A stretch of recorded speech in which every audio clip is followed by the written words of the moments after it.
To enable mobile data always active in Samsung Galaxy S20, open settings, swipe up or down home screen to access the app screen, and then tap settings.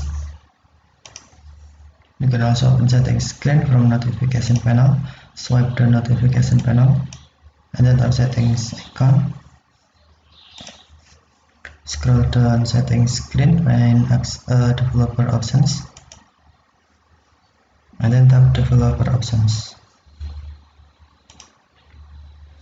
Scroll down developer options screen,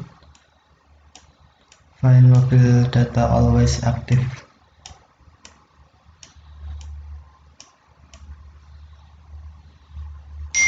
And then to enable mobile data always active, tap switch until blue, or to disable, tap switch until white. Tap switch until blue to enable mobile data always active, or tap switch until white to disable. Always keep mobile data active even when Wi-Fi is active for fast network switching. Okay, thank you for watching. Have a nice day.